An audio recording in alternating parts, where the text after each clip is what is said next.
Hello there. I am so glad that you are here tonight. You are listening to Fate Mag Radio, the online voice of Fate Magazine. I am Kat Hobson, your host. As I think everybody on the planet knows that I am going to the Ozark UFO conference again this year.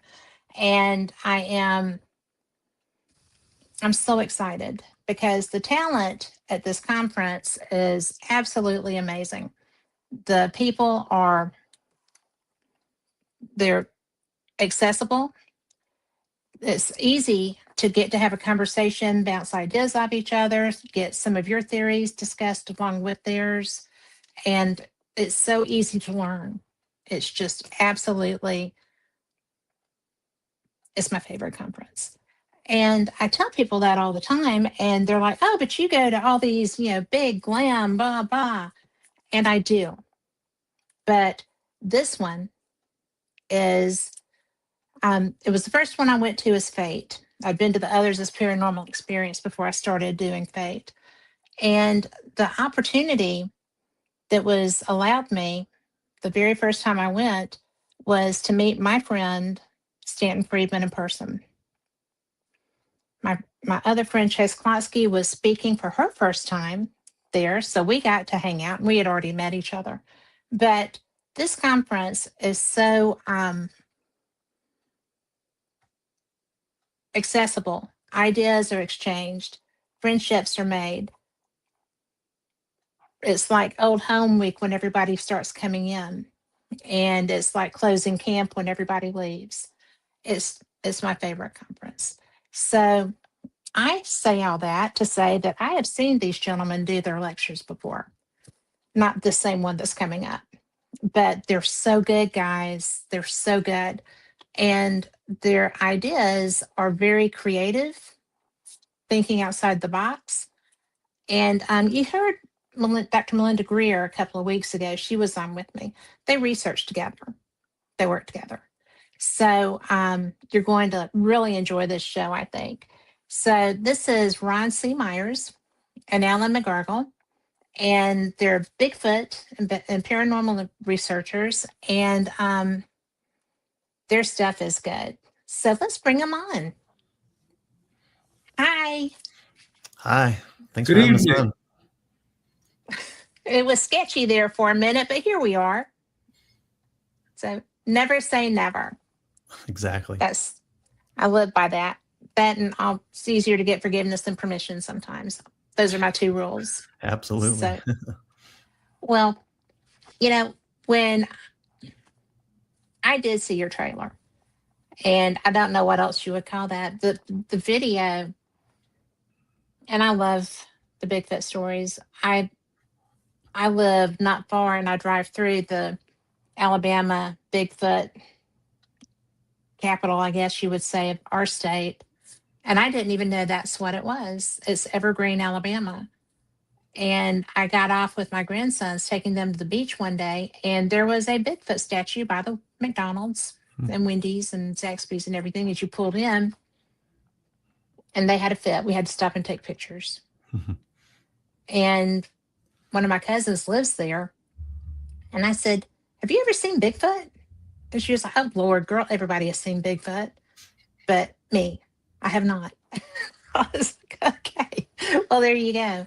But Bigfoot is a really intense topic. And y'all are really finding a lot more intensity with your work. And I'm going to tell you, I do not go on Bigfoot investigations simply because I am from here and I do know they're there because I've heard them. but I don't go looking for. And I've actually seen one. A friend of mine used to do that, and he was walking up. Every time he'd walk out of the woods, he'd just leave a camera on his shoulder. And so I just happened to catch his live, and I was watching. And as he's walking out, what I thought was a rock or a stump or something um, got up from behind a bush and turned around and walked the other way. Cool. And it was had to be a juvenile. It was not big, and I wouldn't have wanted to run into a juvenile anyway. But it was just such a bizarre thing for me to see that, because that's not my jam. I'm a ghost hunter, a UFO researcher.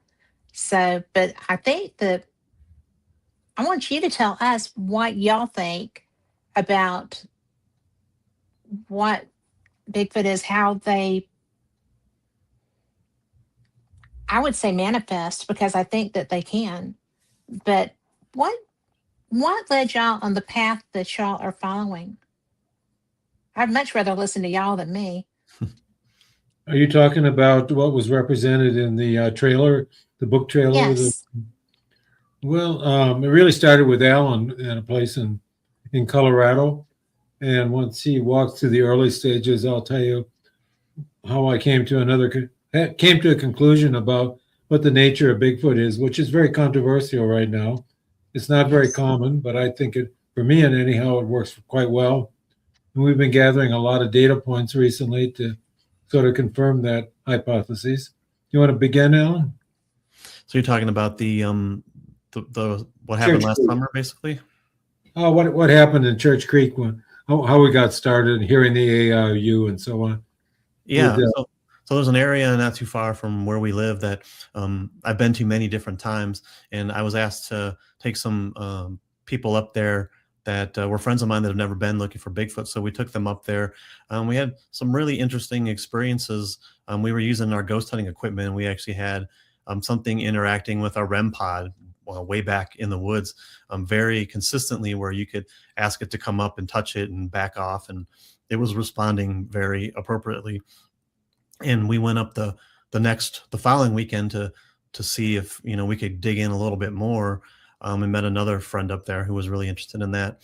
And at the beginning of that evening, right as it was getting dark, we heard these voices come from the woods that are very synonymous with Bigfoot. They call it a samurai chatter. It's a strange language of some sort of creature, and we heard that in the woods.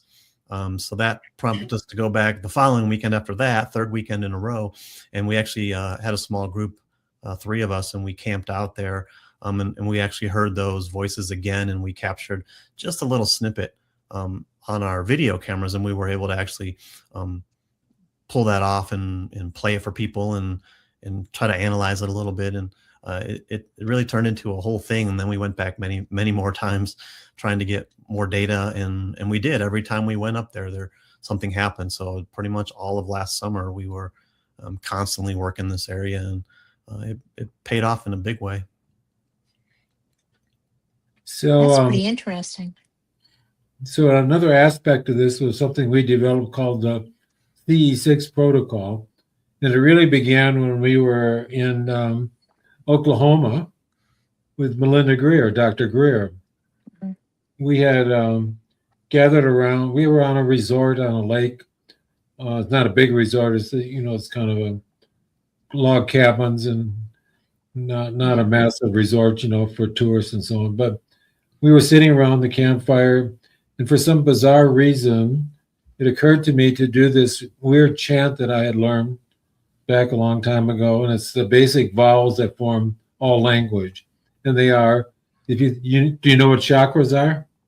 Yes. So they start with the lowest chakra, and you go A, E, I, O, U, and you end up with the head chakra. And as we were sitting around with Alan and our cameraman and Melinda Greer, something started happening with Alan already felt, and so did Melinda, that there was Bigfoot present. Isn't that right, Alan? You had a sense it was good? Yeah, I mean, usually in these types of things, I'm not the one talking, I'm the one listening, and I'm not listening to what people are saying. I'm listening to everything that's happening around us. In this case, everyone was sort of focused on the conversation and on what we were doing, but I was paying attention to howls and footsteps and Yes. branches breaking and all the different things in the background. And it was pretty clear to me that there were some things closing in on us. They weren't right on us, but they were, within a football field or less from us. So after we did the chant, Alan brought out his REM pod, his spirit box, and got some interactions. So you want to mention what happened there when we did those two, when that occurred? Yeah, I think the biggest thing was that we started to hear some voices from the spirit box. One of them sounded like it said my name. Then we had a little bit of activity on the REM pod, and then we captured what sounds like an EVP, not from the spirit box, of a voice saying something like it's freaking me out, or I'm freaking out, or something like that. Yeah, it's freaking me out. It was a woman's voice, clear as day. Yeah. And that's what I was so interested in with the trailer, was that, y'all said that wasn't someone who was with you. No, it wasn't. I mean, that's so bizarre. It was so clear compared to the spirit box, which is often kind of shaky, iffy, it can be. This was clear as bell. And so then the next night, well, maybe it was next night or the last night anyhow, we repeated it with the chant, but nothing happened. As we sat around, we had the equipment out, so we said, okay, well, nothing's going to happen. But then the most extraordinary thing happened. The little area where the fire pit is cut out of trees, deciduous trees that were leafy at that time. And Alan and Melinda Greer started walking towards the car. Cameraman walked towards the cabin. And I'm the old guy, so I was kind of walking out last. And all of a sudden, I heard something crashing through the tops of the trees, not falling, but going horizontal to the ground, and then kind of curved to the left, following where Alan and Greer went. And that's all I remember. But then Alan and Melinda Greer, well, something happened quite extraordinarily then as a continuation. Yeah, I heard it coming from behind me. And then we didn't have any flashlights because we had sat down before it got dark, so we weren't really prepared for it. So it was pitch black out. And then I heard it come down through the trees, and it was banging against the branches as it came down through, and it landed about 6 feet in front of me and shook the ground. And I was like, whoa, I almost got hit by a tree branch. Like, I thought, man, that could have been really, really bad for me. So at this point, the cameraman was up close to where we were, and he actually had a flashlight in his pocket, so he got that out, and he was shining it around, and there was no tree branch anywhere or rock. So then I started thinking, well, maybe it was like a rock and it came crashing through from like a Bigfoot or something, and we couldn't find a rock anywhere either. So we looked around for a while, and then we went back the next morning and spent quite a while looking around, and we never did find anything that we think could have been from that crashing down. So I have no idea what hit the ground right in front of me, but it was enough to shake you and scare the heck out of me. And of course, the cameraman who had walked in the opposite direction said he felt the ground shake, and he thought I had fallen down or something, but I didn't. And so eventually, then probably 2 years later, wouldn't you say, Alan did what he just described. But when they played back tell them how you heard the AIOU with Kenny, that you heard the AIOU, and that blew your mind, because how in the heck would anything in Colorado know what we had done in Oklahoma? Right. So for me, when we heard those voices, it was pretty clear match to Ron Moorhead's Sierra sounds that were recorded in California in the 70s. So my mind was kind of wrapped around, we heard Bigfoot voices. I've heard them before in Ohio. Wasn't foreign to me. But then one of our friends, Kenny, who was there, he said it sounded to me like it was saying A-E-I-O-U. And Kenny wasn't aware that we had been playing with this protocol, and I wasn't putting that together. So I had a freak out moment. I was like, I turned around really quick and I said, what did you just say? You don't know about that. So then we kind of listened to it some more, and yeah, I kind of hear it. I struggle to hear it, but I kind of hear it, and it was just really interesting that it was a tie-in to that, even though he didn't know it was. So, go ahead. I'm sorry. I was just going to say that that's not, I mean, because I was not familiar with that, but I do like how you say it, because you're toning almost as you're going through those vowels. And because I watched that, and I can see where that would get things stirred up. I'm just, so it is interesting that somebody else was doing it too. Yeah, well, Bigfoot was doing it. Yeah, not somebody, something else. Well, yes. Which leaves, some sort of clue as to what in the heck is that. And I'd been pretty discouraged because I had done a number of programs on Bigfoot, the Bigfoot Alien Connection Revealed, Chasing Bigfoot, had a lot of success, on the streaming platforms. But I wasn't quite buying that this was a Bigfoot 20 feet tall throwing a big rock through the trees. But, Alan, maybe at least it's easier for him to accept that. Well, until you don't find a rock, then that theory goes Until you out. don't find Yes. So anyhow, when they, by the way, Alan married my daughter. So that's, one of the things that Bigfoot does is it brings people together in extraordinary ways. And she was all part of this investigation as well in Colorado. And so I said, well, I'm going to test this hypothesis, and it came to me that there's this hypothesis by a famous inventor and futurist, Jacques Vallée, the French guy. Yes, I've interviewed him. He's awesome. Yes, and so this is his theory that there's an ancient presence that's been guiding humanity since the beginning of language. And we're talking about a protocol, AIOU, which is how language began. That's informed language. People had to get together. That maybe I could test this hypothesis and see how Bigfoot would manifest if we created the intention to ask it to, the ancient presence, to manifest as Bigfoot for us. So I got together a group of people, including two sensitives, because I like to bring sensitives into the fold, the usual paranormal crew.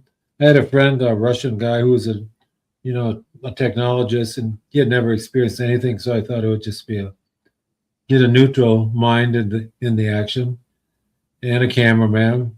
I think there were 9 people in all, so we went to this place, Church Creek, which is in the middle of nowhere in the Rocky Mountains National Forest.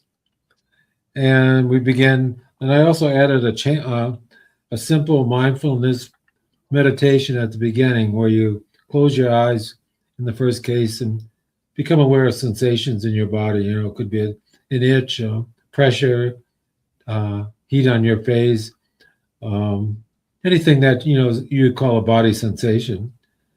And then we did the chant, and people, almost everybody, had the experience of some sort of effect on their body, some sort of energetic waves that kind of caused them to get excited. Even Alan did. I'm not even Alan, but he had his own experience. The Russian guy had his. He said he was moving. The sensitives were kind of overwhelmed. Do you want to describe yours a little bit, Alan? Which was a little different. What I felt, you mean?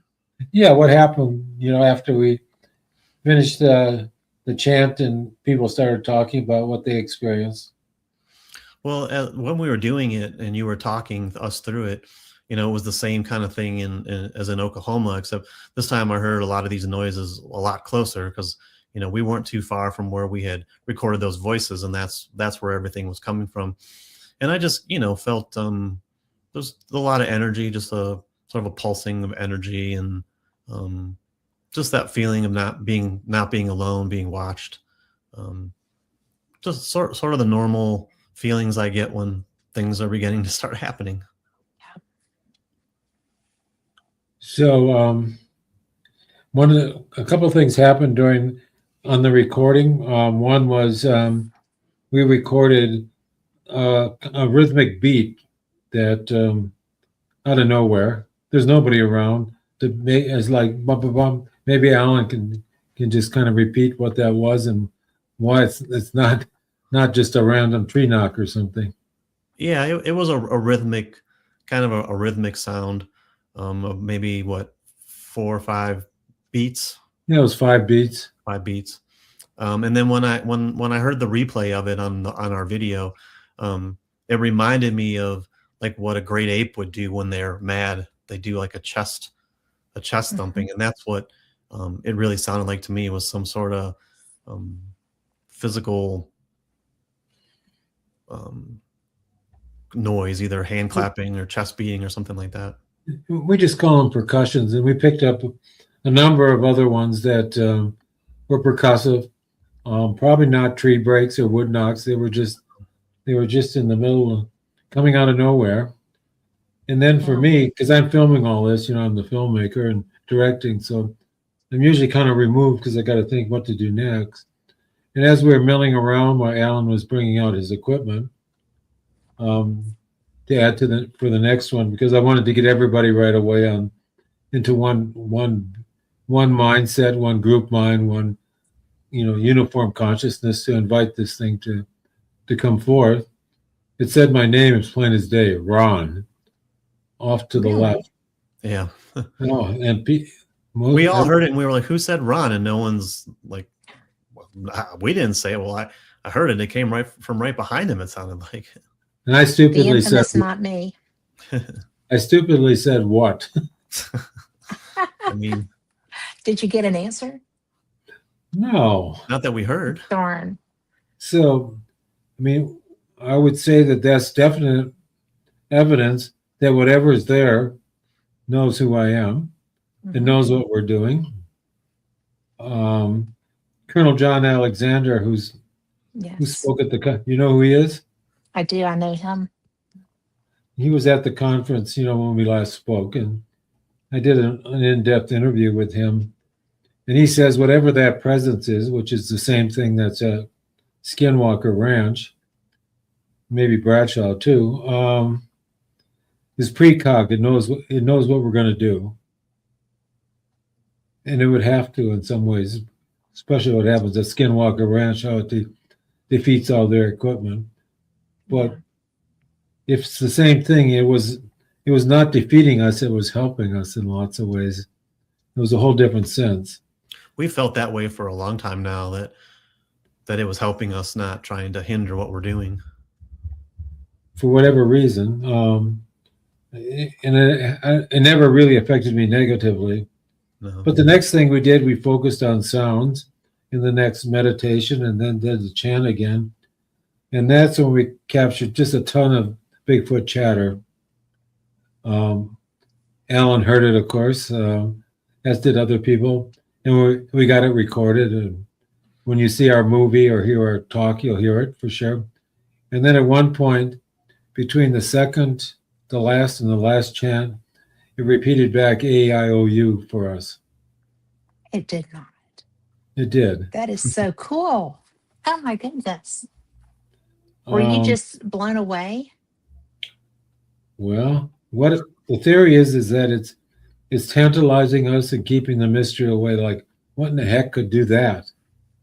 Again, it shows intentionality and awareness of us, right? It knows what we're doing. And personality. Yeah. So you heard the stuff in the background, right?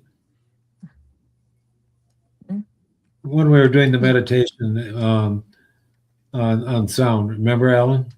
Oh yeah, for sure. It was coming from down by the site we have is kind of an open field area, and then it runs to the south. There's a kind of a dry creek. It's called Church Creek. We call it the Church Creek site. And it has pretty thick vegetation because there's water from the creek.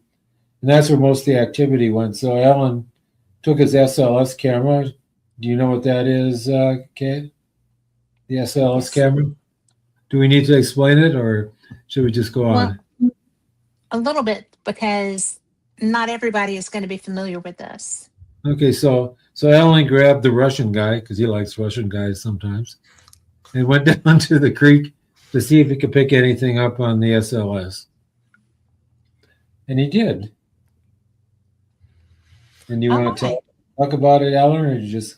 Yeah, I mean, you know, the SLS is an interesting device. I don't know what to think of it, but I pointed it, you know, I turned it on and pointed it to where we were hearing things and getting the sense that we were being watched from there, and it picked up a couple stick figures that looked like they were maybe just in front of the tree line, I would say.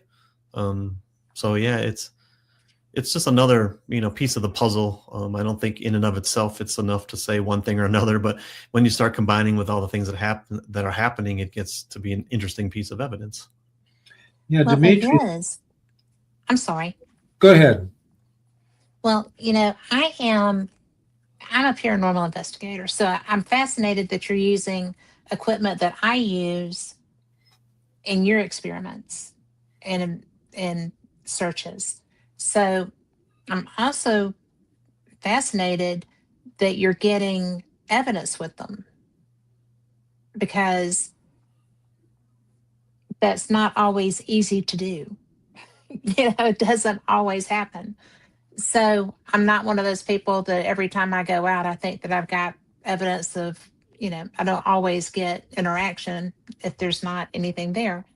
But it's so interesting to me that you're actually using stuff that is used in general paranormal investigations and you're getting results with it. Yeah. It's cool. Yeah. It's just another way for us to experience whatever it is. Mm-hmm.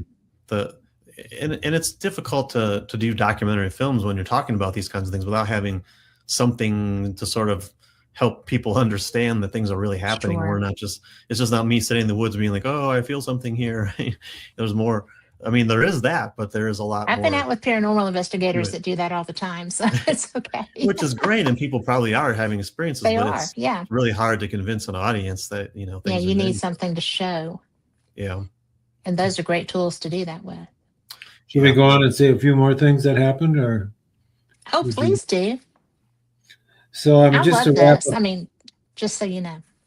Okay, just to wrap that up, Dmitry, the Russian guy who had gone down with Alan, we did a quick interview with him, and he said he felt like he was drunk. He could hardly stand up. What had happened had such a big impact on him. And then he kind of left the group and wandered off into the woods and had what's a classic near-death, an experience where the self disappears, Mm-hmm. and you're just one with what was there, in this case, the force. Have you heard about that kind of thing? Yes. And that was a big deal for him, and that's kind of how he occupied himself for the rest of the time. It was just so wonderful for him to lose the self, you know, and just be one with the woods or the forest, as he described it. He had never had that experience before. And a couple other things. Yes, it is. And the two psychics we had with us, two women, do a thing called toning, where they would, you know what that is? It's a way of. Our listeners may not. Yeah. I can't duplicate it, but they use their voice and call out like love, you know, and they do it really well. And at the same time, they were toning. Jesse, one of the paranormal team people, picked up on the what is it? The what's the device he has again, Alan? The camera, night vision. Is that what it is? A night vision camera that has audio on it. Yeah. He picked that up so we could match the toning, and we saw two possible examples of eye shine, one quite large and the other quite small, back in the wood line. One other thing that happened, which was fascinating, that we didn't know about until we got back in the studio, and that is there were like 17 less than a half a second subsonic or infrasound pulses, all the same, but distributed kind of randomly throughout the evening. We could, you know, we had the audio equipment records them, and then through processing, just like the night vision, it can show that they occurred, so we can hear a simulation of it. Yeah, they sound like bangs. They weren't really bangs, but that's how the microphone picked up such low frequencies. Wow. And those things have a big impact subsonic on the human physiology. Sometimes negative, sometimes positive, often associated with the feeling of Bigfoot. And then one other thing happened is that the Bigfoot smell showed up. While Alan was down with the SLS, the rest of us were up at the meditation circle side.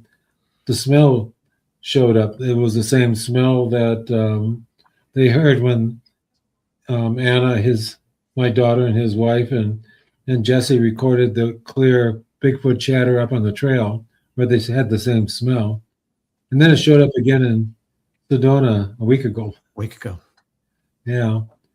So that's kind of what happened at Church Creek. And then we took it to Mount Shasta, the whole protocol.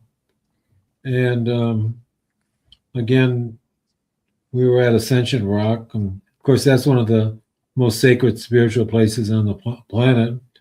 And we had a shaman and a sacred site guide and took us to this place. And whatever the presence is showed up as a raven call, when there shouldn't be any.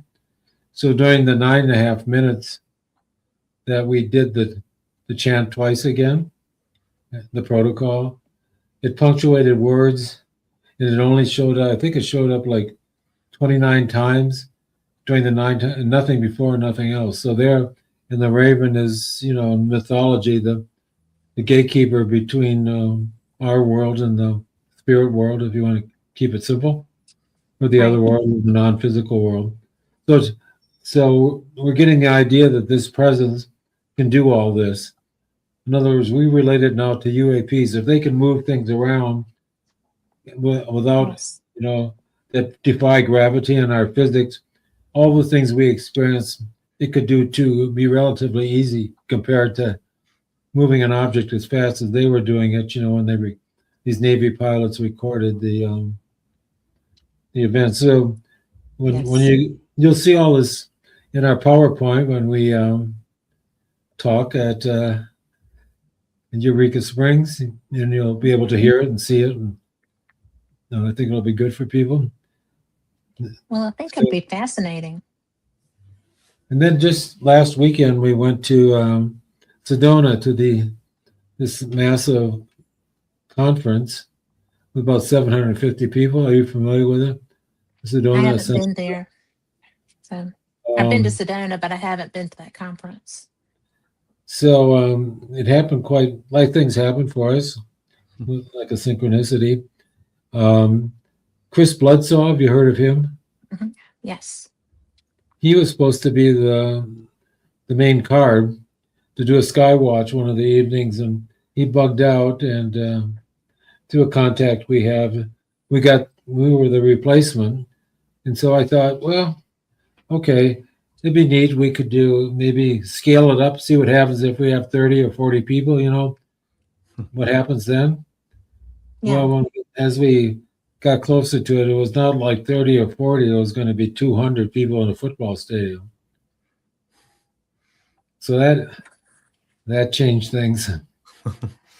I bet. Go ahead. I want to know what came next. Because Chris Bledsoe gets activity. We got activity too. Yes. So what we didn't know is that we had planned, we set up our cameras, and we thought we had control of the lights at the football stadium, but we didn't. They had them on when everybody came in. They all sat on the grass in the middle of the field. We thought some would be bringing chairs, some would be sitting in the bleachers, but they all sat on the grass, which was interesting. Yes. So I had to improvise. And when they turned the lights off, it was so dark, we couldn't see like 5 feet in front of us. Because it's a dark, dark sky city, Sedona is. And the moon was not up. So we did the chant multiple times. people saw vortexes in the sky, motherships. We got some pictures of those. A couple of people who interacted with each other found their soulmates through this process and went off and together. It was really sweet. People had these amazing experiences. Many of them had different ones, but there was one unifying experience, and that was the smell.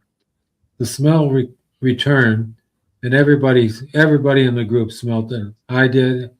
It's the same smell that we had picked up at Church Creek months before. And it seemed to like snake through the crowd. It wasn't like we all just smelled it. There were different times over maybe a 30-minute period that it sort of moved throughout the crowd. It was very strange, and people thought it was really unusual. And that smell is very visceral and primitive in a way. It's my most primitive scent in some way. So we're just reviewing the footage now. Oh, at one point, when it was time to wrap up, Alan suggested that I take the chant to a higher, faster level and louder. And at some point, the group of 200 people decided they were going to form a huge circle. They stood up and created this circle and did the chant. It blew my mind that they would do that on their own. So it was kind of like the entity it became like an organism. And That's cool.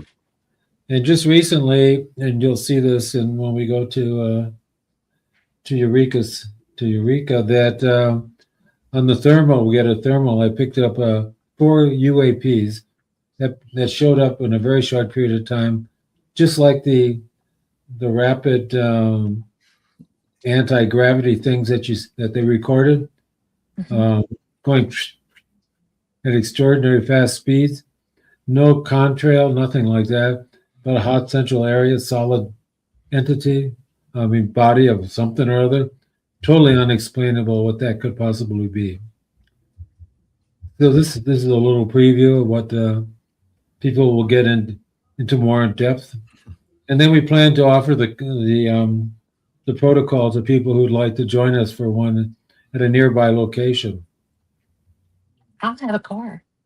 Huh? So, I said, I'll have a car. I'm in. Well, that's great. I didn't know you were going to do that. We didn't either. This thing just happened. Melinda's joining us, of course, because she was there at the beginning. So it's kind of like coming full circle. She's precious too, and has had many experiences that really fascinated me in our conversation. I see a question about if I have ever played any of my musical instruments for Bigfoot. I haven't done that a whole lot. I've tried that a little bit in the early days of doing this and didn't really have a whole lot of success. But I've heard other people have had a lot of success. But for me, as we talked about here, we take a lot of equipment with us, a lot of paranormal equipment and all that kind of stuff. So I kind of gave up on that whole thing, trying to lug more instruments and things around. I love the idea, and I think it would probably do something in some way, but it's not something I do on the regular, mainly just logistically. It's a lot. Did the tech guy say he was coming? He is. He's going to be there because I'm going to be doing interviews after hours. Well, have him bring an instrument. We'll take it and play it. How? Yeah, we can play one of yours. Yeah. Well, we'll just come and enjoy your experience, and he can bring that and I'll film him for a change. So there you go. Get him playing. Well, he said that he was building one to auction off at the conference, so maybe that can be the one that we use. That way it's a little more special. That would be so awesome. But I'm going to tell you that Carl has, he's a paranormal investigator and very experienced, very good at it, as well as a woodsman and just the most creative thinker outside the box who comes up with great ideas. So it's always fun, A, to chat with him, and B, to learn from him. And so Ronnie LeBlanc's going to be joining us too, of course. Oh, cool. That'll be fun too. We know him from being a Bigfooter? I've done it very well. So this will be nice. I just, I'm so, I don't do or have not done like seeking interaction with Bigfoot. I just never have. But it's so interesting to me because I know a lot of people who do. Like I said, I live in Birmingham, Alabama, but outside of Birmingham, Alabama, when I was in high school, there's a road called Highway 280, which is now like a 6 to 8 lane road, and it's a byway coming in and everything else, but it goes across Double Oak Mountain, and Double Oak Mountain used to be nothing but woods, and you had to go over it to be taken out to dinner at a restaurant out there. And if you got out there, you were a really great date. So it was a compliment to go. But that area had a huge Bigfoot population that interacted with the Native Americans who lived there. And it was rural Alabama has always had a large Native American population. And one of my friends was married to red or black. He was Red Cherokee chief. But she grew up on that mountain, and she said that it was nothing, especially with her grandmother, to have them coming and interacting. They'd be coming through, they would have their trails that they would use and whatnot. And I thought that she was just putting me on, right? And then I started researching, and she was not.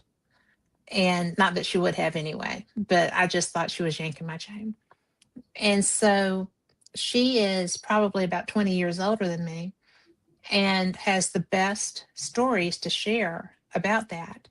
And I lived out there as it was being developed. And when she was telling me those experiences, I was like, oh my word, they had to think that they were just being run out of town. I mean, because it really is so populated now. Yeah. But to the south and the east of that, there is nothing still. So I know where they went, but it's just so interesting to me because when she was talking about some of the things that you're mentioning, I'm just like, ooh, okay.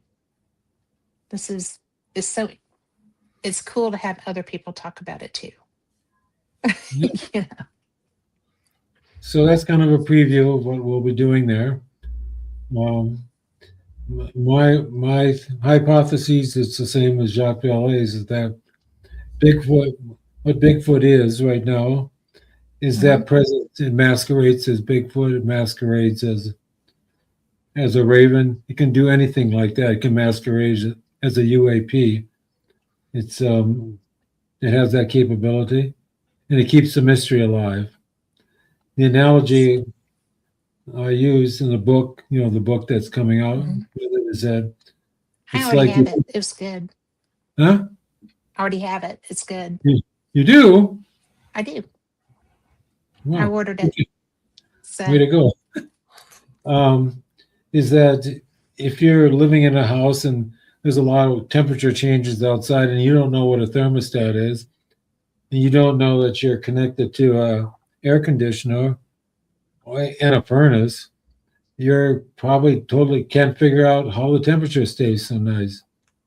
And so the analogy is that we're living in let's just put it this way, the presence is the thermostat, and it modulates the mystery. If the mystery gets too weird, it settles things down. If people get too blind and stuck, it creates more mystery. And starting with, if you look at the beginning of language, what distinguishes humans from every other creature on this planet is the use of language. We're the only ones. Not to say that other animals and plants don't communicate, but no language. And we wouldn't be having any technology. We wouldn't be talking to each other without language.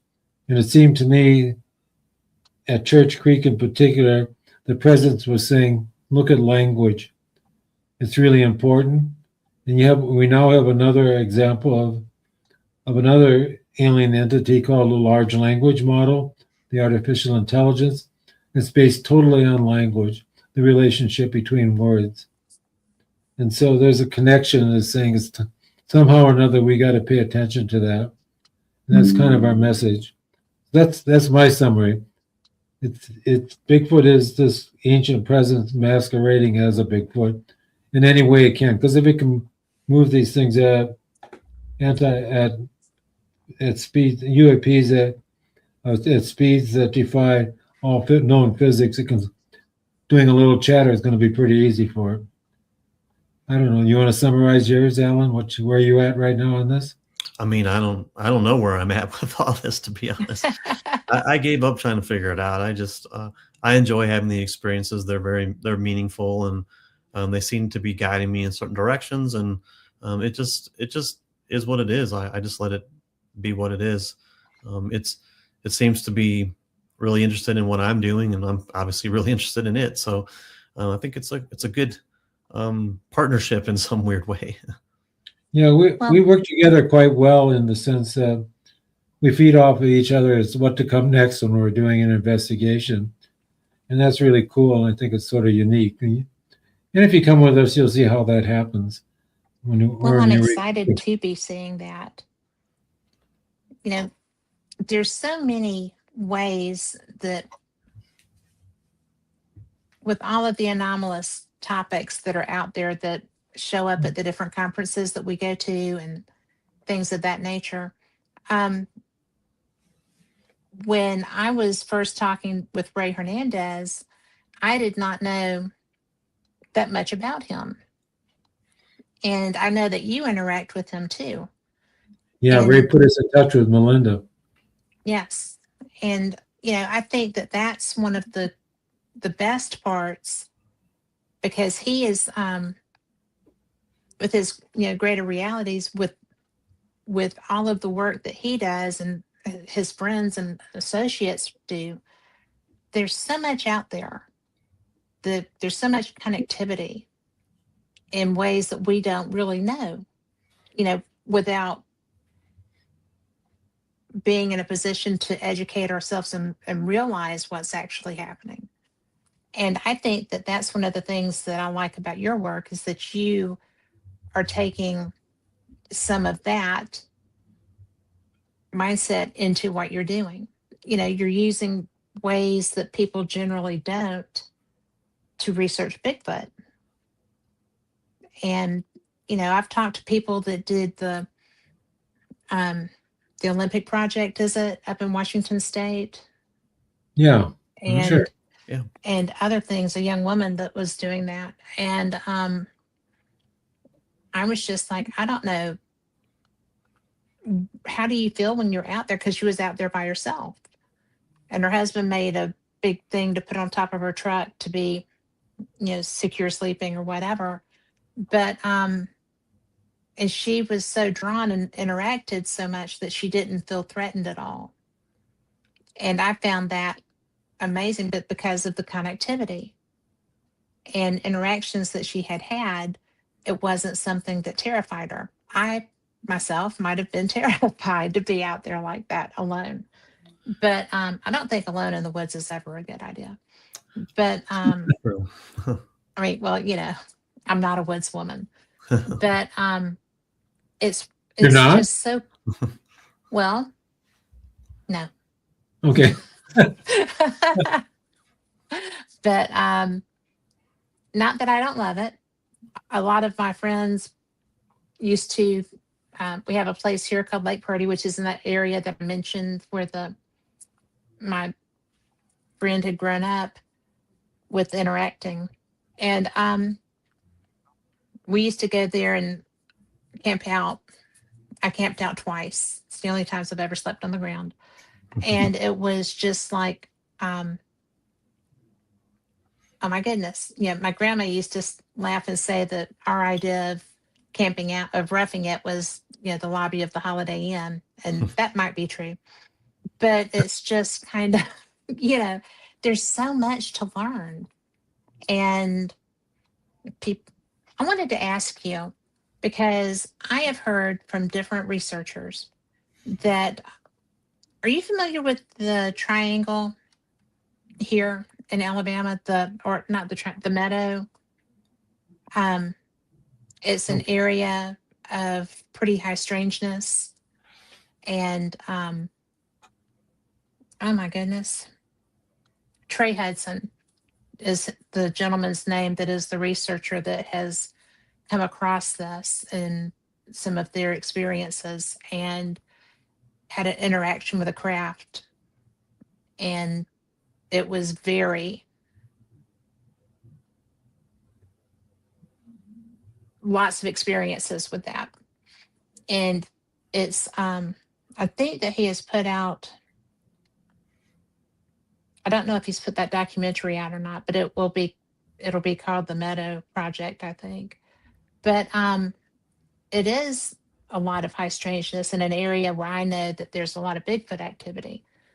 And so when I saw you talking about how the two appear to be connected, then I was like, oh, I have got to call Trey.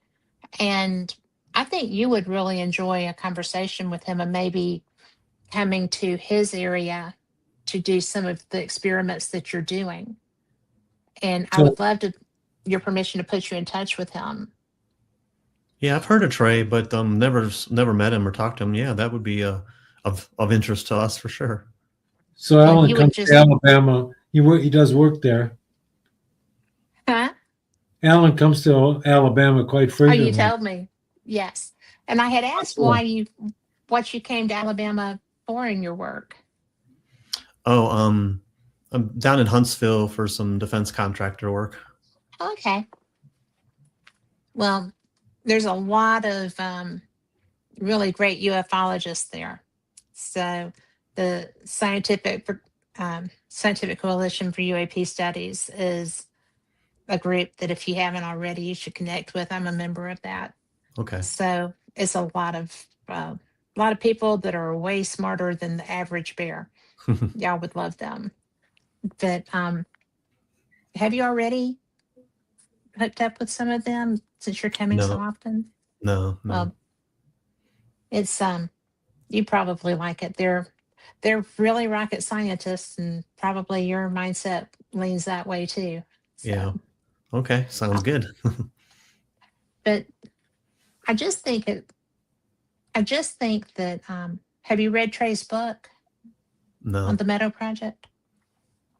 But it's I think that would be a good mix between y'all. Sounds like it. Because yeah. But that place, that meadow has some serious high strangeness. But well, when you were talking about being in Sedona with Chris Bledsoe, I invited him to come. So we were not, excuse me, we replaced him. He bugged out. Oh, you replaced him. Okay. I misunderstood. Yeah, so he was supposed to do the Sky Watch. And for some reason he just bugged out and they were in a panic, and so we replaced him. How's that for? Sounds like a good thing. Yeah. Because I know that he's going to be at Contact in the Desert and was talking about some of the stuff, but that's a hard place to do a Sky Watch because it's not dark. Oh. Although I did see my first Starlink there. But have you seen our movie on Bradshaw Ranch? I have not yet. I was trying to make notes for this show and doing all the stuff, but I wanted to talk to you about Bradshaw Ranch. Do you have time? We have a little bit of time. Because I know you sounded like you were wrapping up. This is a 2-hour show, so I'm going to be talking a little bit more after you leave. Okay. Unless you want to stay. You're welcome to do whatever you want to do. But how did you get involved with that project? Bradshaw Ranch? Uh-huh. By, some synchronicities. I love synchronicities. We were looking for a place to conclude a movie, and I was looking at my news feed in the morning, and the first thing was the vortexes of Sedona, because Bradshaw Ranch is just like 15 miles from Sedona, the city of I Sedona, didn't know that. as the crow flies. And then I started saying, well, okay, I'll contact some people, see if there's something weird we could possibly film. And one of the psychics I talked to gave me the name of a woman, CJ, and he said she's from Colorado. Give her a call. I called her. She says, yeah, I went to this place called Bradshaw Ranch, and we had to climb under a fence. And said this weird stuff goes on there. And we quickly learned that Bradshaw Ranch was like the next Skinwalker Ranch. We've done investigations at Skinwalker too. And so over the period of a year, we made 2 major trips there, did a lot of filming, got a lot of cool stuff. Alan had his sighting of a Bigfoot. I interacted with an alien entity and poked a laser at its foot and it kicked it. And so and then we went back to it. What was it? It'd be a week ago yesterday, right? Saturday. We went back to it 2 weeks ago. Yeah. A week ago. Were we just there last week? Oh, maybe it was. Ah, yeah. Time flies. We had some time slip there. Yeah. That So happens. it's a marvelous place. My feeling there is that I feel really good and happy. We took a bunch of people from the conference, and they were all kind of terrified going there at night. But that's when the good stuff happens.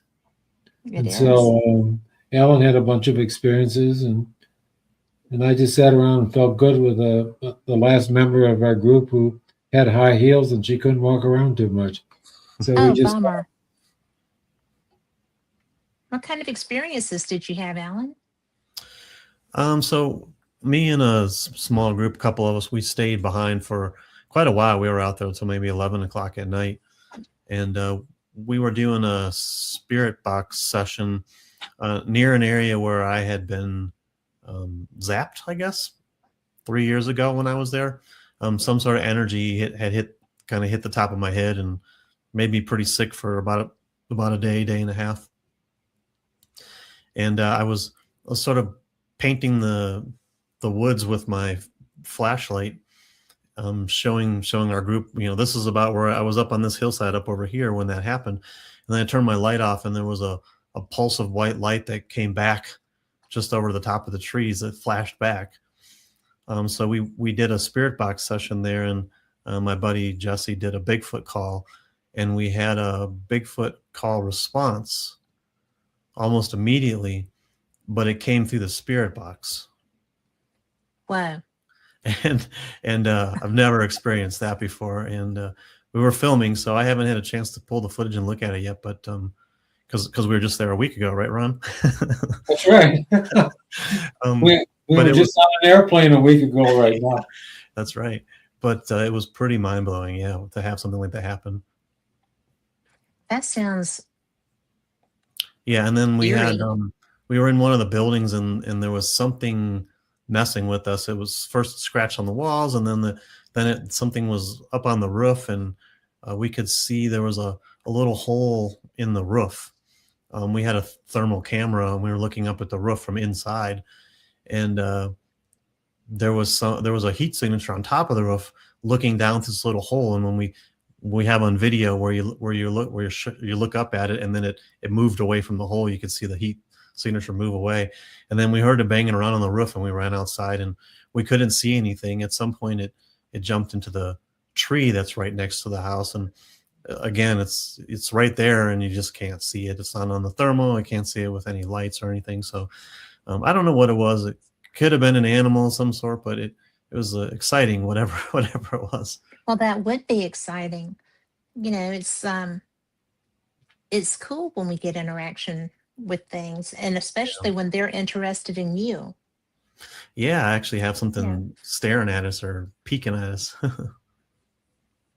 So whatever it Usually is, that's it's one good. of us. Yeah. I'm sorry, Ron, I stepped on you. What'd you say? I said, so whatever it is, it's very aware of us. We've known that for a long time. Yeah. And probably in some sense, it's guiding us to do what we're doing as filmmakers and bringing the protocol to people. Well, it's I don't think I asked, how did you develop your protocol? Well, it happened by accident. I described it when I was with Greer and that thing crashed through the trees when we were in Oklahoma.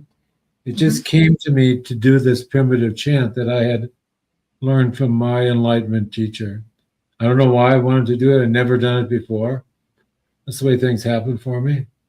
And then stuff started happening. And from there, it just kept building and building. And I added the meditation component because I think it helps unify the mind. And then when the chant is done, it's done as like one entity. So it's pretty simple. It just comes along in some ways. And then whatever happens after that is pretty much determined by what happens when it responds to and we ask it to interact with us.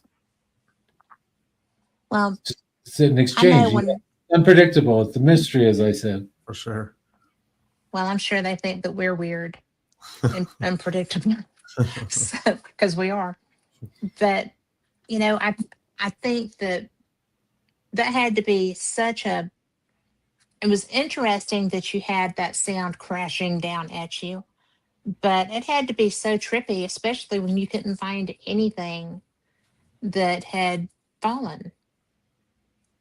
I mean, because you looked that night and then you looked the next day. Anything barring a tree branch was going to be unusual and unexplainable, but the fact that we found nothing made it even took up the unusual level even higher. So it was really confusing, but it didn't take us long to figure out that there's nothing here. I think I kept looking and refusing to give up that there wasn't something there, but I knew in my head that there wasn't anything there. And what could actually like levitate through the tops of trees without dropping right away? If it were a rock or a branch or something, it would start falling. But from my perspective, it just went horizontal and went around to where they were and then decided to drop. It was like control. And significantly dropped. I mean, yeah, for sure. Because it had, when I was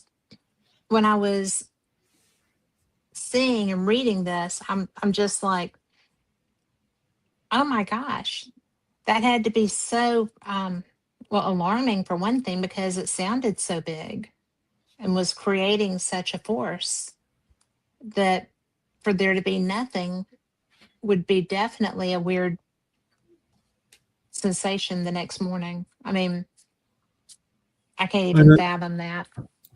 You felt a little uneasy after that, but my cabin was far away, so I wasn't concerned. Yeah, that's what he was saying. I had to sleep, 50 feet from there. Yeah, but I did hear that night. We heard some scratching on the cabin, and it sounded like some wood knocks that were fairly close. That night, if I remember. Yeah, I know. It was weird. Something fell down. You got kind of freaked out about it. I don't know. Yeah, a little too close there. Well, that would be freaky. I mean, because they can throw big, heavy things if they so choose, and I think that a lot of it is manifesting the motion and stuff, because apparently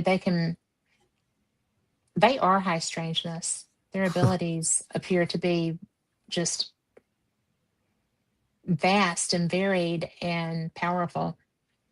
So yeah, we get surprised often, just going in with the mindset of having something happen and something completely opposite happens. It's always catches us by surprise, but it's always good surprises. Well, those are. And even in this case, it didn't hit me, so it didn't hit you. Hey, that was cool. That's I have been paranormal investigating and had things. I had cell doors in an old jail banging, and I was doing a live show. People were hearing it on the air, and nothing's moving. Yeah. Nothing is moving. These great big cast iron doors. And I was just like, oh, come on. you know? And then they started messing with my computer, and I was not live on the air for a bit after that. Oh, wow. But yeah, energy. But it was just kind of a education for me, because I did see them move things. You know, they didn't in that instance, those big cast iron doors, they weren't steel, they were cast iron. They were slamming to beat the band. Hmm. And there was shuffling and noise and talking and stuff, and I couldn't hear it, but my producer could. And I was just like, am I okay? He said, I'll tell you when you need to go. And I'm like, okay. Make sure you do. Right. But yeah, that was my strangest experience, because about 3 or 4 minutes later, he said, okay, you need to leave that area and take your computer with you. And I'm like, okay. He said, no, really, you need to pick up that computer and leave that area. Hmm. And I said, I'm out. I went to the kitchen. But and the owner of that jail had a portal, the voice portal. Sure. And it was speaking at me and about me. And that was an education, because I just finally, my dander got up, and I said, I'm here to help you, right? And we were doing a show just to raise awareness of the jail and stuff. And now it's famous. It's the old Paulding jail in Paulding, Ohio. If you haven't been there, you should go investigate. But yeah. And I said, I am not here for my help. I came to help Shelly do this, that, and the other. I have to drive 9 hours tomorrow, and I do not appreciate this. I was just going off. I was so mad. And they messed with my computer. So, and a voice came through the portal. I said, really? And I'm like, well, yeah, I'm not here for my help.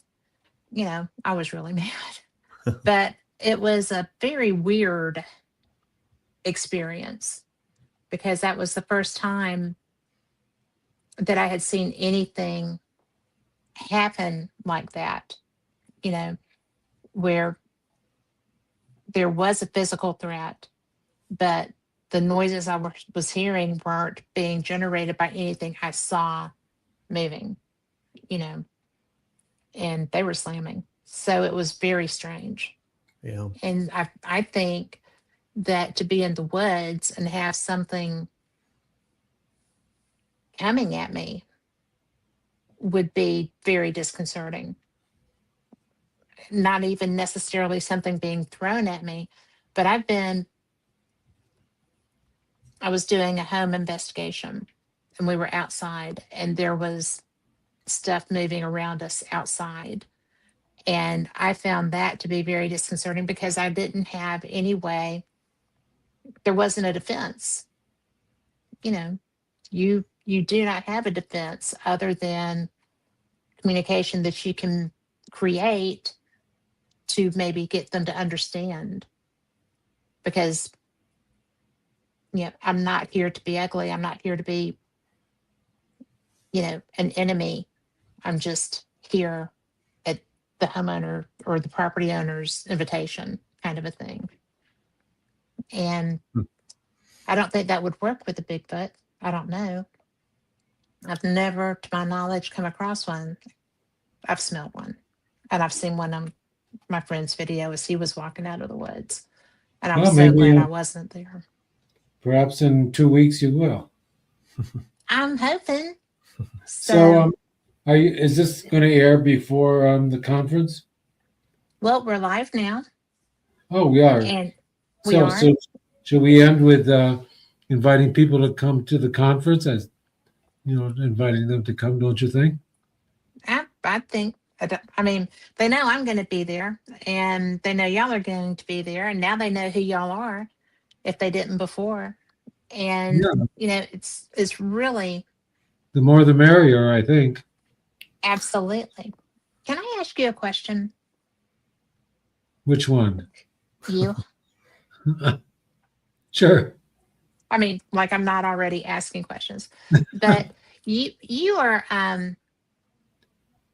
very analytical and very. If I didn't know better, I would say kind of dry as far as you know your research, and you have your methods and you have protocols and you do this and you do that, like a not dry but kind of very well focused what you want to achieve and how you think that might work, and you go about things that way. From my take, I may be completely wrong, but I You think saying I'm it's boring? refreshing. No, I'm not at all. Not at all. I'm married to somebody like that, so I like that. But it's really it's refreshing because what you're doing that with is such an anomalous topic, and you're bringing really good protocols and really good sound logic into your methodology of researching something that's not really proven yet, although Well, you know, experiencers would argue that. is there a question? Yes. How on earth did you evolve into this type of study?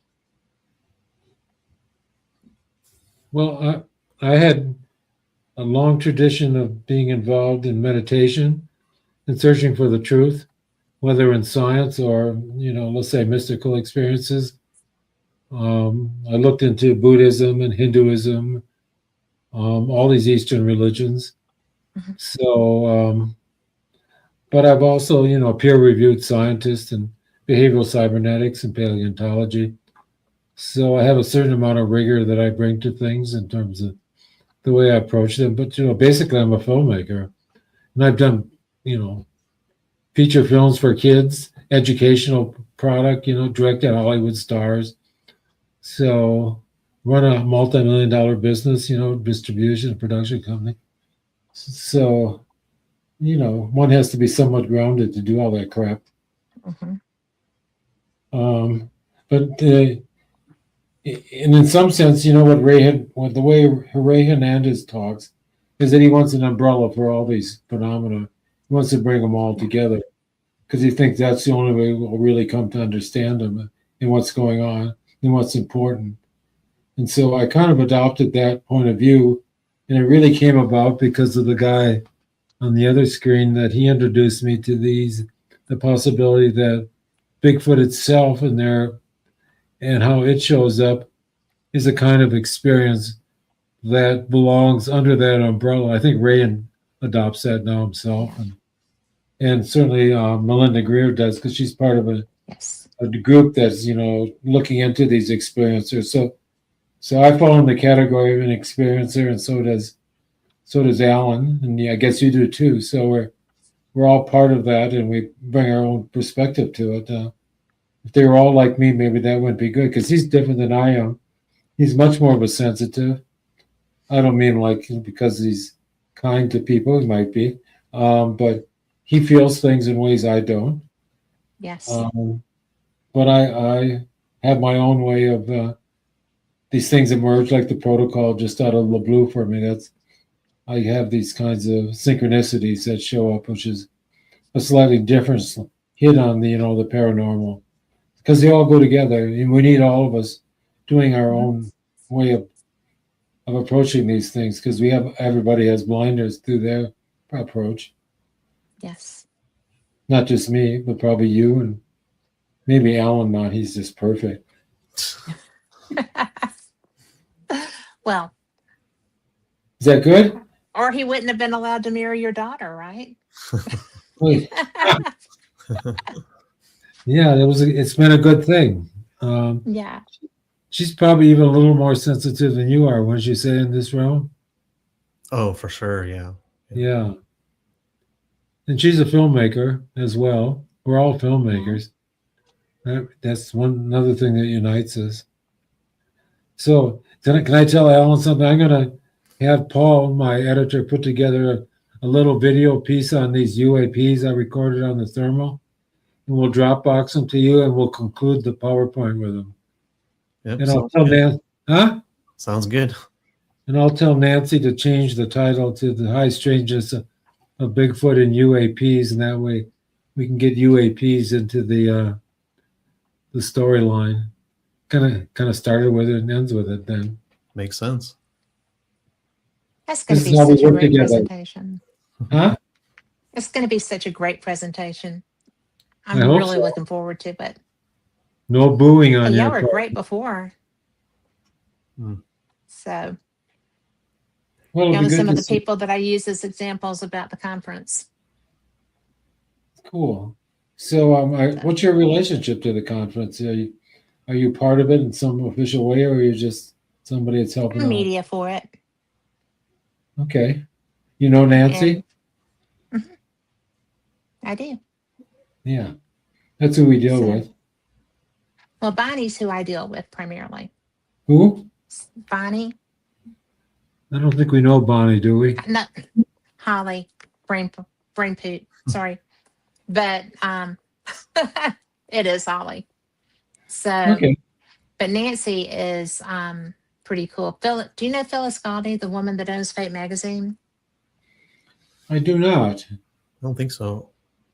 But she has been friends. She was friends with Dolores, and she is Rosemary Golly was her best friend, and she's been involved in researching, you know,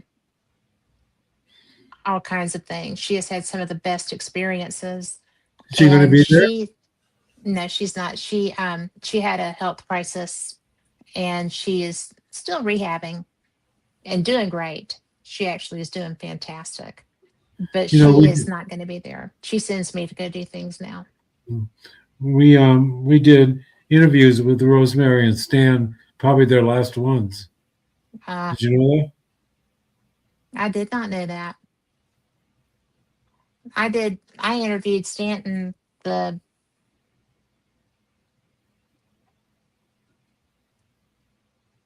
Wednesday or Sunday. I do shows on Wednesday and Sunday. I think it was Sunday. And because when he called me in, he was going to a conference, and that must have been Wednesday. He was going to a conference and he hadn't been feeling well. He had a doctor's appointment. And he was like, well, yeah, can I just do an hour? And I was like, you can do whatever you want to, my friend. I don't care. I'm just glad you're here. And so we talked, and he decided that he didn't really want to go, but I'd already lined somebody else up for that second hour. And I was like, well, you can stay and talk too, you know. And he was like, no, I'm going to go ahead. And so I got a call um, that weekend that he had passed away on his way home. So Oh, that was a, and he really was a friend. He was a sit down and chat together when you see each other kind of friend. And that was the first time I ever got him on the show. I called him and he called me back, and I answered on my watch, and I panicked. I was like, I'm going to have to call you back. And so, you know, and he was like, well, I don't know what to, I said, I'm Dick Tracying you. I'm going to have to call you back, but I'll call you right back. And so I found my phone, and I called him back. He's like, what is this Dick Tracying you're talking about? And I said, my watch, Stanton. I was talking to you on my watch. I just couldn't, you know, I'm so sorry. And he just started laughing, and he was like, so you want me to come on your show? I was like, if you don't mind. And he was like, I think I'll do that. And I was like, thank he was a you. good guy. We enjoyed. He was a great hanging out with guy. him. Yeah. So I think I thought this was just an hour or so. That's all right. So, I'm just I glad got you're here. Thank you. Okay, good. And we'll see you in a couple of weeks, I guess. 10 days. All right. I'm counting them down. I only know Okay. that because I checked something on my Delta app. Okay. It was like 2 days. But thank you so much. And you know what? I am looking forward to this presentation. And what night are you going to do the adventure? The protocol, we don't know yet, Friday or Saturday. We haven't made up our mind yet. All right. Well, I will make sure that I've got the appropriate shoes to go out and wander. Okay. So, because I look forward to it. Thank you. All righty. Bye-bye. Bye.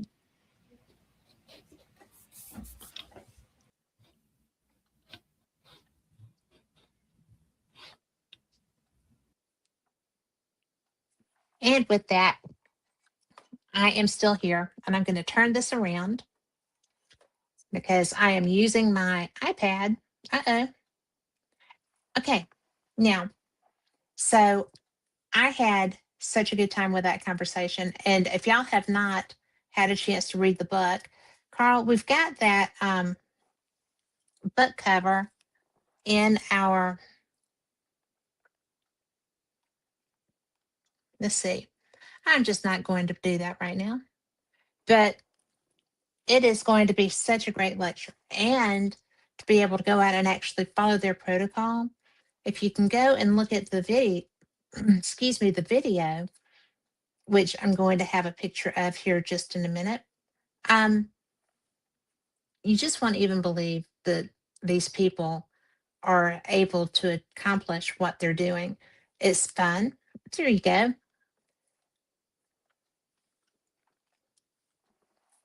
That is the Bigfoot alien. I think that is a show. I put the wrong graphic up. There you go. The High Strangeness of Bigfoot. And as he said, they're going to put and UAP on the end of that because this protocol is something that apparently is getting so much response. They were talking about doing that in Sedona. And I have done a night sky tour in Sedona. And of course, it was a full moon night, but that was the only night we were there. And before sunup, before sundown, before the moon came up, um, stars were already coming out and you could see them. You could see things moving in the sky. And I just think that that place is so amazing. I actually got my chakras aligned there for the first time. What a place to do it, right? But it was so much fun because the woman took us through some of the she had somebody else that had booked with her. I was only there for that day. And she reached out to the original woman who said, yeah, tell her to come. We'll do, we'll have a good time. So I got to go and do these things. And I got to have a chakra alignment on at one of the vortexes, on one of the vortexes. And that was something that I wasn't real sure what I thought about that, if I trusted that that was a real thing or not. And it is.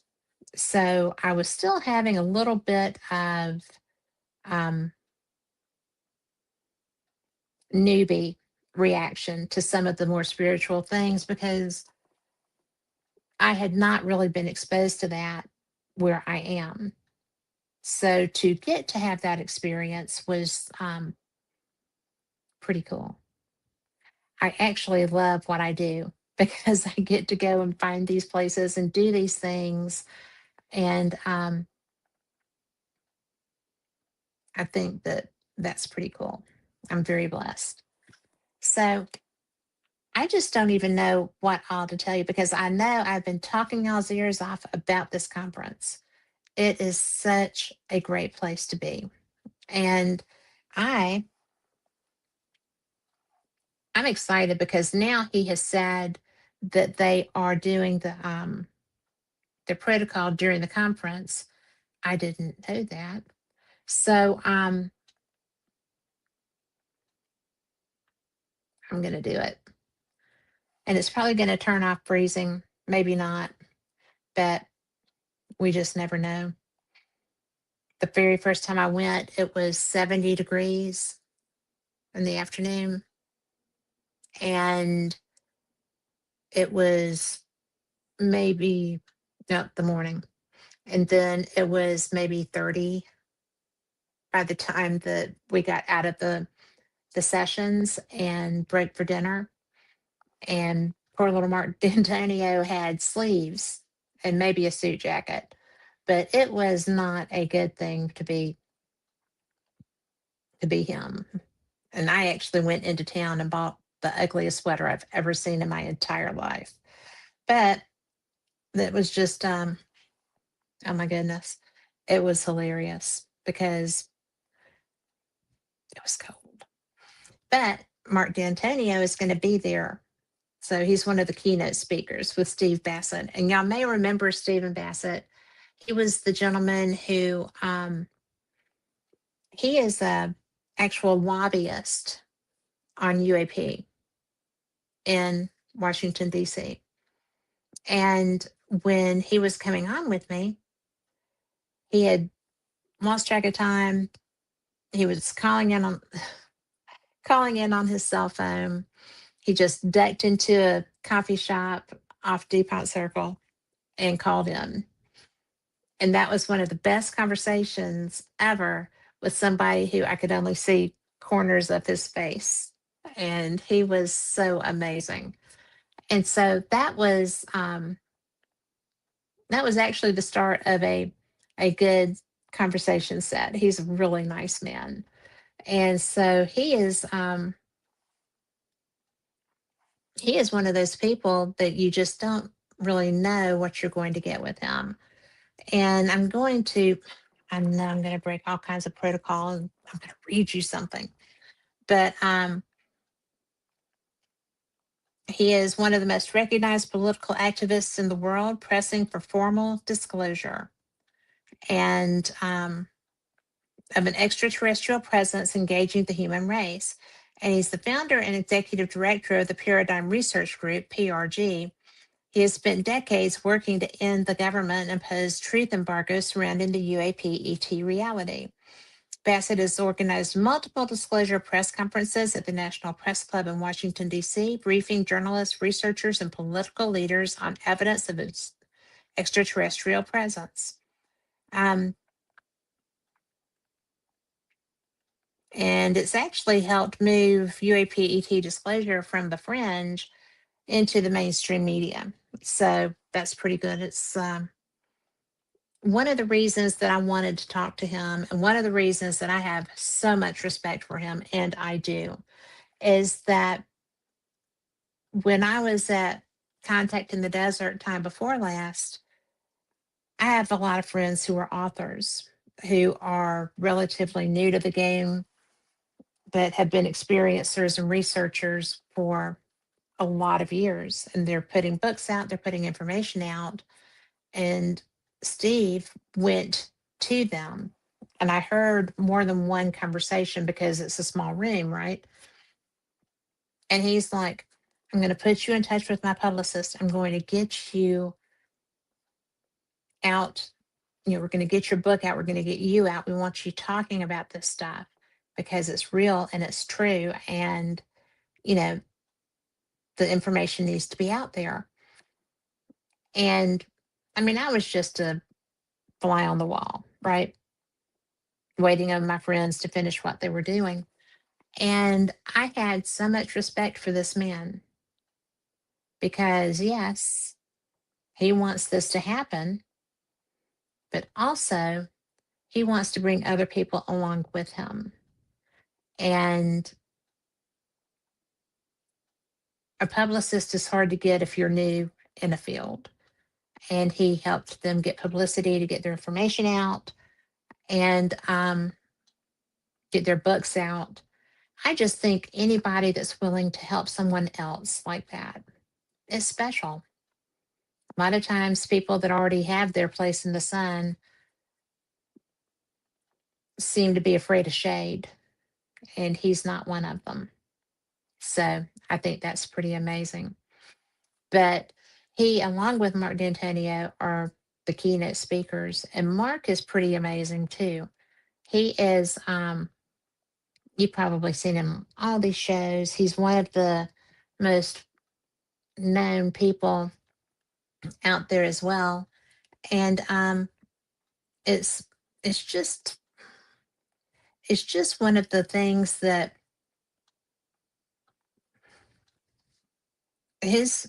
his topic is going to be From Here to There, the Search for Extraterrestrial Life. And Mark is one of those people who also likes to learn. He's a genius. He is he's just a genius. And he is really great at sharing his information with people, helping people to understand and know all kinds of stuff. He does a show, Sky Tour live stream. He has two planetarium kind of telescopes, and he does YouTube, and he shares that all the time. When the comet was coming through, he kept he he was constantly on there on YouTube, and it's fun. He is so smart and so funny, and just really wanting to make sure that people understand stuff. And he wants to educate. If you have questions, he wants you to ask. And I think that's something that's pretty special. And so the keynote speakers for this are both excellent. I think that the whole thing is going to be excellent because, you know, y'all heard me with Sam Chong, you heard me with Melinda Greer. Oh, and Deborah Cobble is coming on too. So she will be here Wednesday, I believe. And I'm going to be, and Forrest. We interviewed Forrest too. So I hope you've enjoyed all of those because, like I said, this is my favorite conference. And I have been to almost all of them. This is a big conference. I've been to the big conferences. This is not that big. It's, let's see, is this the 35th? 38th conference of this 38th Ozark Mountain UFO Conference. And it was created by Lee Farish. And I think that that's something that people sometimes forget. And Nick Pope was supposed to be here, and he is ill. He has cancer, and he is not able to come. And I was very sad about that because I just love him. I think he's one of the best people doing what he does. And I hope that he and his bride are just loving each other and enjoying their time together because special folks. And so he was going to be speaking, and that's where Mark is the keynote speaker now. Somebody that I haven't spoken with, and I really think that this is going to be one of my favorite lectures because it's going to be about something I'm not that familiar with yet. But it's Ronnie LeBlanc, and it's interdimensionalism, interdimensional consciousness, cryptids, and the hidden architecture of reality. So those topics are so interesting. I'm so looking forward to getting to listen to this. And I just haven't been able to get in touch with him, but maybe after the conference we'll be able to have him on and learn more. Y'all can learn too. But if you can get to the conference, they is so good. This is the best one that I know of. And it's just because it's up close and personal. You know, I say it all the time, but last year, and Lori Dorsey, who is my best friend, and we travel together, and she comes to these things sometimes and helps me with getting organized. And because before I found out I had ADHD, I was not very organized. Now I have help with that, building skill sets. But I just love that you can just go and you can hear all these people, and sometimes they're, you know, big television people, and usually they're not big television people. It's just so much fun to get to interact. You know, um you heard Ron mention um John Alexander. John Alexander is a big time military guy, and he is so fantastic. He is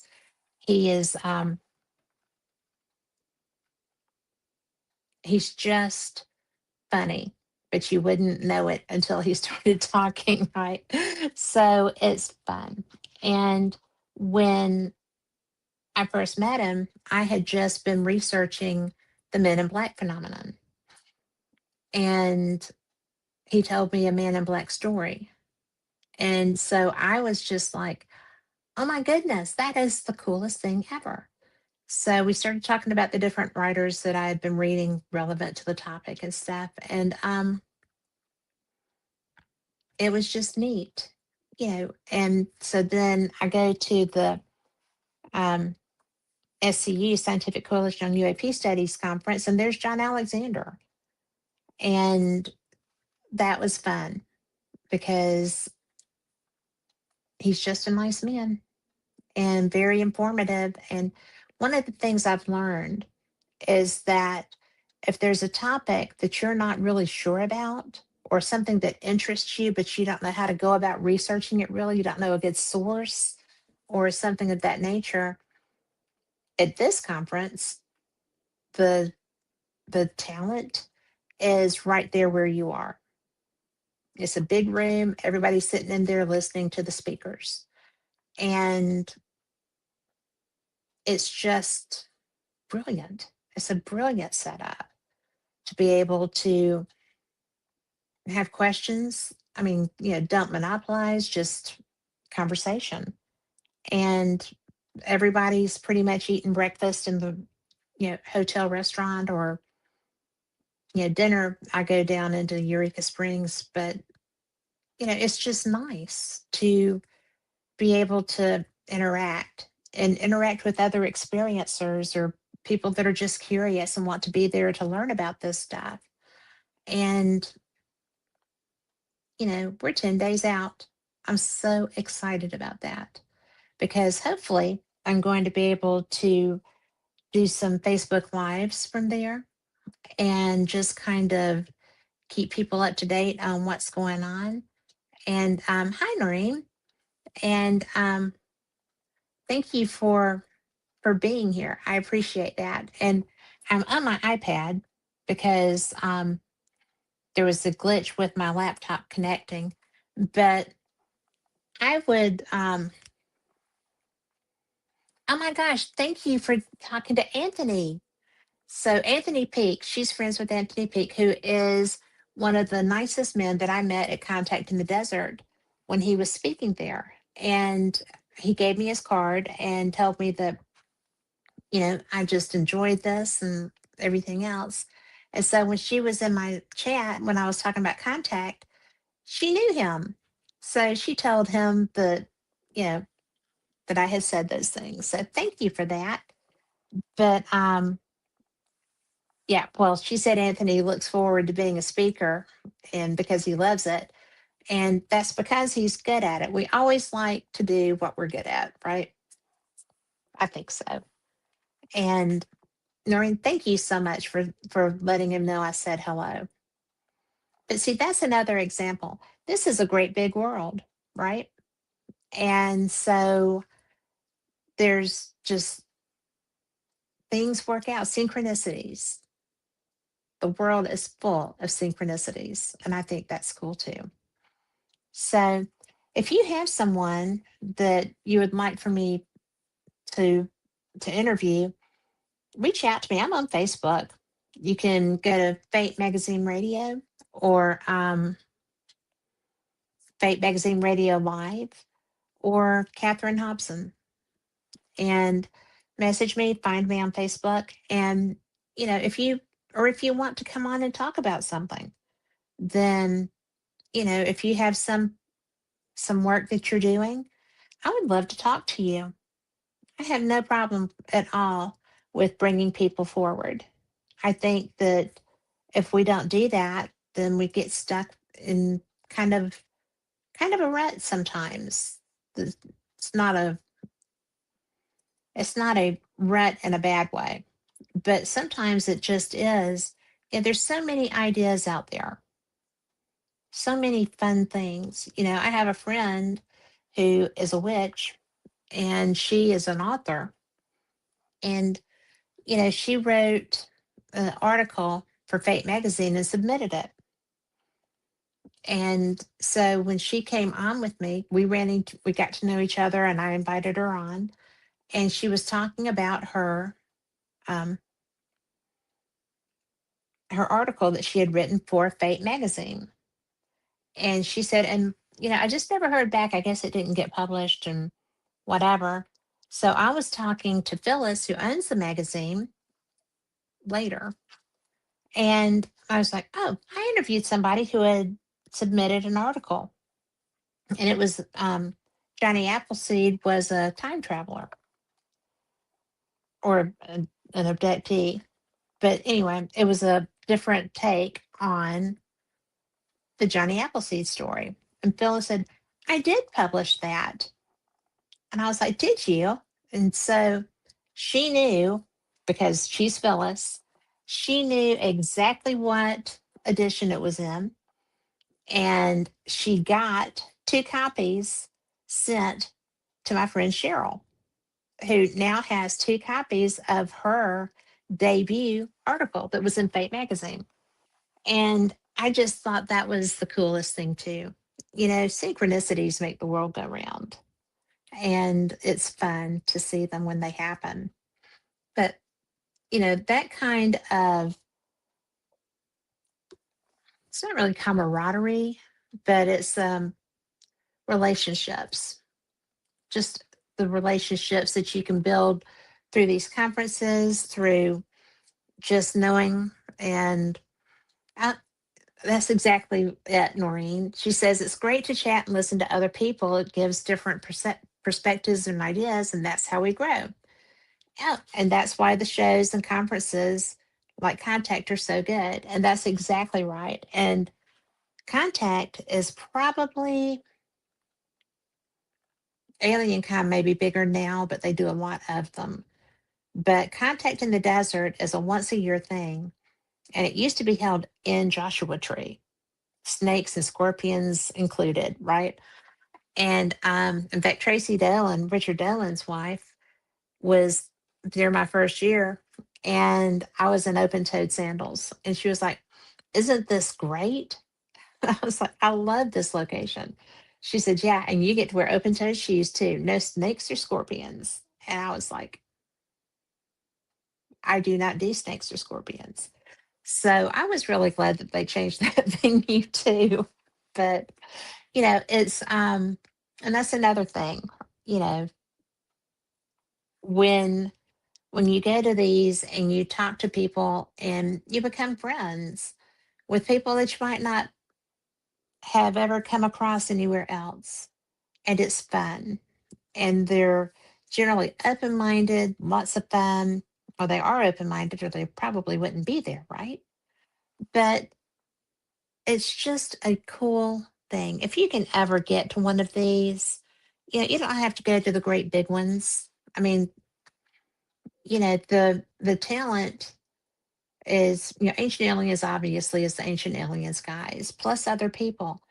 But I went to their very first one, and I will never forget how nice the guy that created that show was to me. Um, yeah, because I was only doing paranormal experienced at the time, and I submitted an application for media, and they approved me.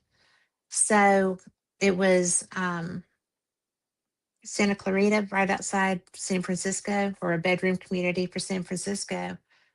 And it was it was crazy because they expected about 3,000 people. They got right about 9,000 people, and it was a small venue. So they were shifting and shoving and doing and making it work. And I sat down with Kevin for a few minutes, and we were just chit chatting. And he's like, "Well, how did you come to be here?" I said, "You let me come." I just submitted you know, request, and you said I could come. And he just laughed. And he's passed away now, but he was the nicest man, the nicest man. And Susan Silverstein, I believe her name is, was his assistant. And she was like, "You are so nice." I said, "Well, I'm just thrilled. I'm thrilled to be here because all of my listeners," and I had a lot at that time, but before I got deplatformed, I'm trying to build it back up now. But it was so funny because it was just crazy. So many people wanted to be there. They finally had to move the lectures out to the consent vendor area because people couldn't hear, couldn't listen. So they just took over the vendor area because it was a great big open room, which was not great for acoustics, but fortunately there was enough stuff in there that it helped. But and that event has just been growing and growing. The second one was Travis Taylor's first time there. And he's, I know people pick on him about his rockets, but he's really one of the smartest people in any room that he goes to. And a lot of them, he may be the smartest person. But I think that he is doing a good thing. I offended him once, and I really hate that I did that because I didn't mean to. But it's so funny because we run into each other at events, and he's always really gracious, and I am too. So it's really cool to be able to have these opportunities to just interact and to learn and to spend time. And it's like when Ron was talking about um, Bradshaw Ranch. That's not some place that I've really been that familiar with, but it fascinates me. I think that any of these places, and I do know that people think that some of these are just blown out of proportion. But if you have a location that is consistently getting anomalous actions, you know, Skinwalker goes back, let's see, I think I was in my 30s the first time I heard about that. And a young man named Brian Skinner wrote a book about it back in the day. And he had been, for his misspent youth, he used to kind of maybe trespass there a little bit.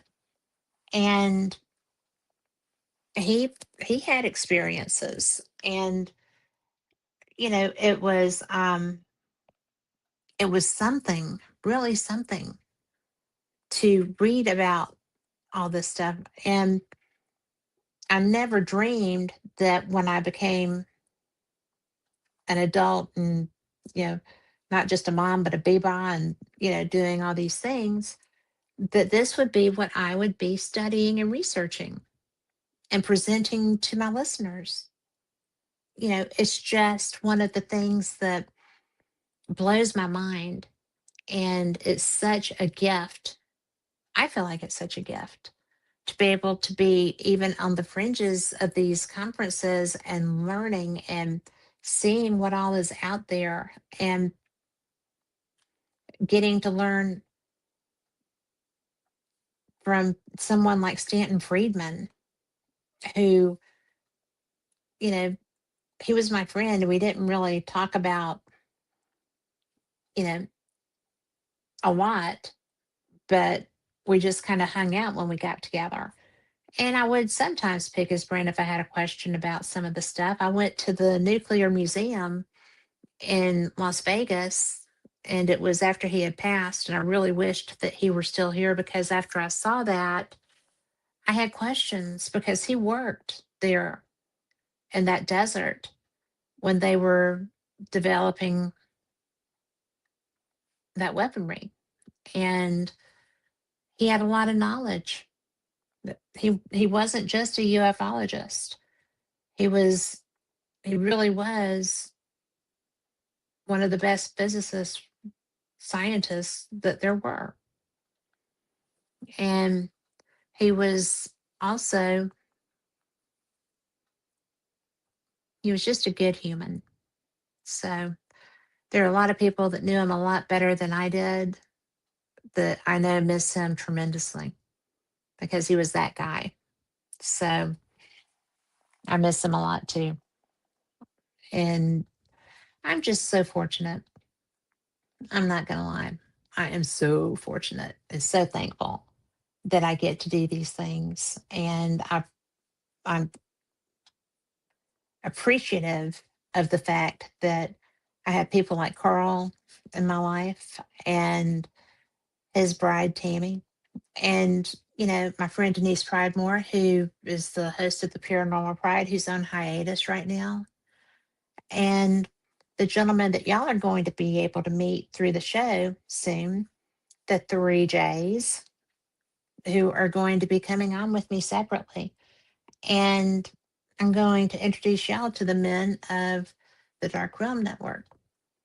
So it's really a fantastic place, because I don't know if y'all know that you can see replays on your Roku TV. So Dark Realm Network, that's us. And how cool is that, right?